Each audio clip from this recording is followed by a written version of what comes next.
Pero esa gente se burla de cosas que no entiende.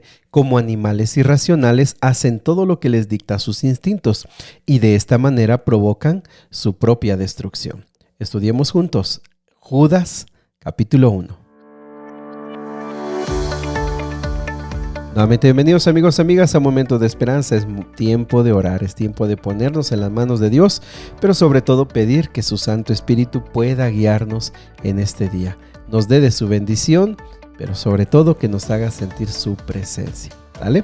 Muy bien, pues vamos al capítulo de hoy. El capítulo de hoy es una carta, la carta de Judas, es un solo capítulo y tiene 25 versículos. El versículo 1 y versículo 2 dicen que el autor es Judas, hermano de Santiago.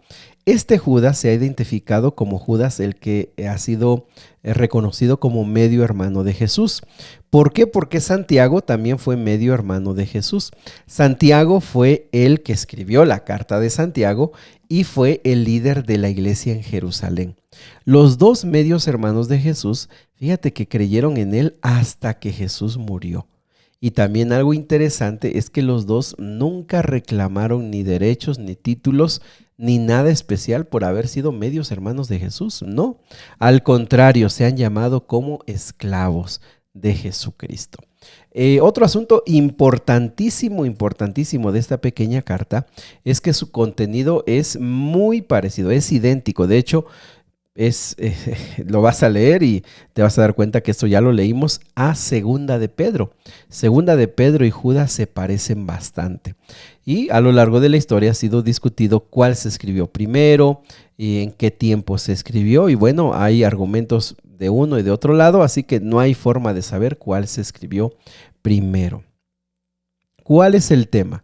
Bueno, en pocas palabras, porque aunque ya lo estudiamos en Segunda de Pedro, el problema son de falsos maestros, maestros que vienen muy sigilosamente, muy a escondidas, se están metiendo a las iglesias y están enseñando perversiones, que la gracia de Dios te permite hacer perversiones, especialmente de tipo sexual, y también desconocen a Jesús y también desconocen en cierta forma a Dios.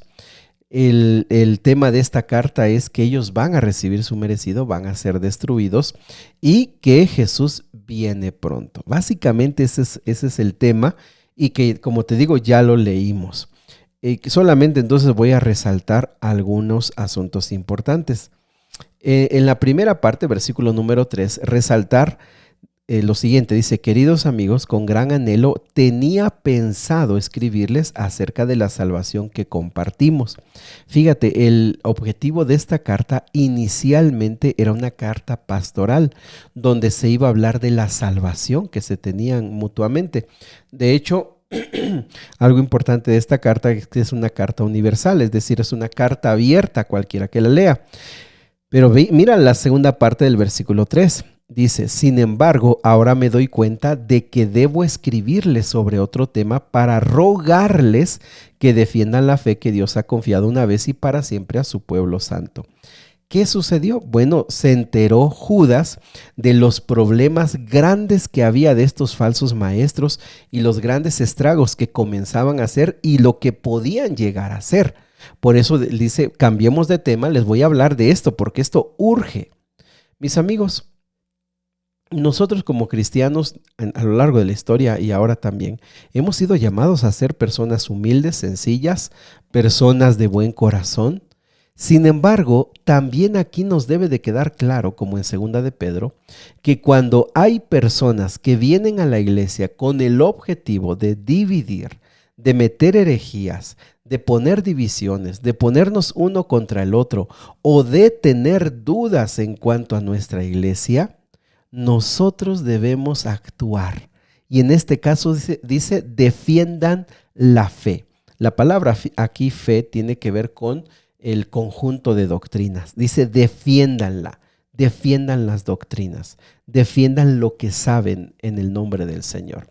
Apreciados amigos, esto es muy importante. ¿Por qué?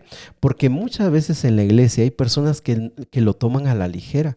Piensan, no, pues si es una persona, va a hablarnos de Dios, vamos a escucharla, no va a pasar nada. A ver, yo te pregunto, ¿tú permitirías que en tu hogar tu matrimonio, con tus hijos, ¿tú permitirías que una persona entre a tu hogar y traiga problemas para dividir tu matrimonio? ¿Que ese sea su objetivo? ¿Que el objetivo de esta persona al meterse a tu hogar sea para dividirte a ti con tus hijos o hacer una división entre ustedes? Por supuesto que nadie lo permitiría. Pues de igual forma no debemos nosotros tener una pasividad cuando estas cosas suceden en la iglesia. ¿Por qué? Porque van a traer problemas y nosotros vamos a ser culpables si no hacemos algo. Así que estas personas debían ser enfrentadas. El versículo 4 resume lo que te comentaba, que básicamente lo que ellos traían era una perversión, venían infiltrados en primer lugar, dice el versículo número 4. Estas personas se están infiltrando en las iglesias y hacen que la maravillosa gracia de Dios nos permite llevar una vida inmoral. Esa palabra inmoral tiene que ver con perversiones sexuales. Y también estaban en contra o negaban a Jesucristo y también a y también a Dios, de diferentes formas. Muy bien, entonces del versículo número 5 al versículo número 7, Judas deja claro, y esto ya se parece a Segunda de Pedro, esto es Segunda de Pedro, dice básicamente lo mismo, que ellos van a ser castigados, así como, versículo número 5, así como Israel cuando salió de Egipto, Dios destruyó a los que fueron infieles.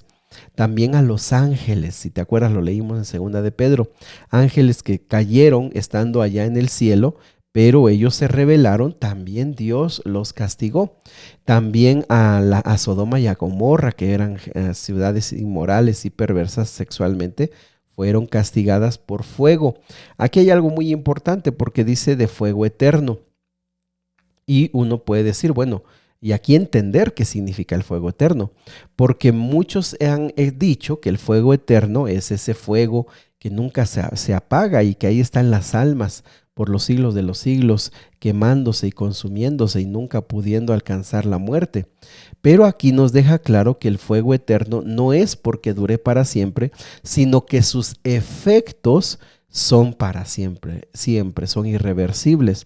¿Qué quiere decir?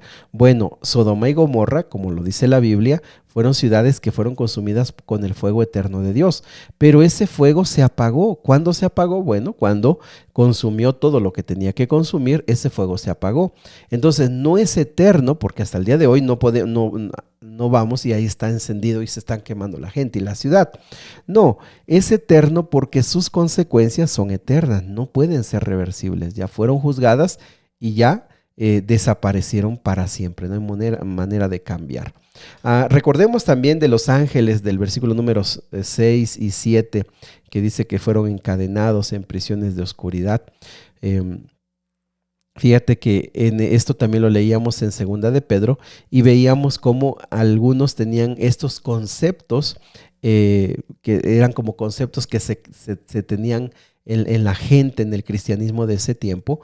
Y lo que aquí les aclara es que ellos, esos ángeles, también tienen un castigo y que está reservado para el día del juicio final, que ellos recibirán su castigo. Entonces, básicamente lo que dice es, estos maestros también serán castigados, así como lo hicieron en estos otros casos. También del versículo número 8, el versículo 9, me parece aquí también hay algo muy importante. Pero ni siquiera Miguel, uno de los, lo veo en la Reina Valera, pero cuando el arcángel Miguel contendía con el diablo, disputando con él por el cuerpo de Moisés, no se atrevió a proferir juicio de maldición contra él, sino que dijo, el Señor te reprenda. Fíjense que este detalle es importante resaltarlo porque no está en Segunda de Pedro, y lo que dice básicamente nos recuerda a lo que sucedió con Moisés. La Biblia solamente nos dice que Moisés subió a una cumbre y que allí murió y que el Señor pues lo enterró. Dios lo enterró, no se supo dónde quedó su cuerpo. Pero aquí, después de tantos siglos, explica que fue el arcángel Miguel el que peleaba con el diablo, contendía con el diablo. Sabes que la interpretación de nuestro comentario bíblico dice que el arcángel Miguel es otro nombre para llamar a Jesús. Jesús como el líder, el dirigente de las huestes de los ángeles. Él vino a levantar, a resucitar a Moisés.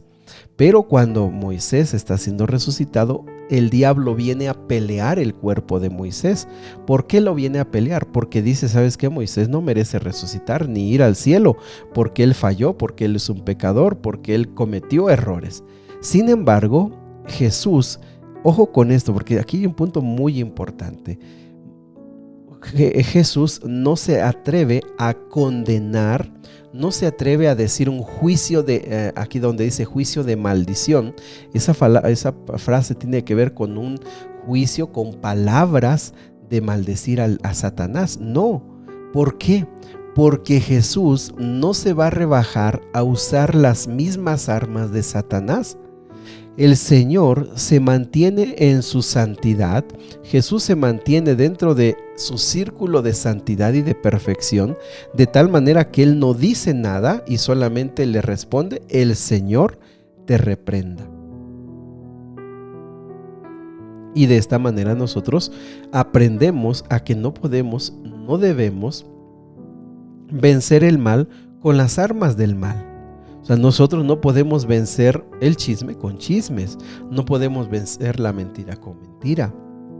Nosotros somos hijos de Dios, nosotros dependemos de Dios y actuamos como hijos de Dios siempre, pase lo que pase. Mis amigos, de manera general, lo demás pues ya lo hemos estudiado un poquito, también el tiempo se nos ha ido, pero básicamente podríamos resumir en eso lo que hemos dicho. Hay que enfrentar a los falsos maestros, hay que ser decididos en cuanto a enfrentarlos.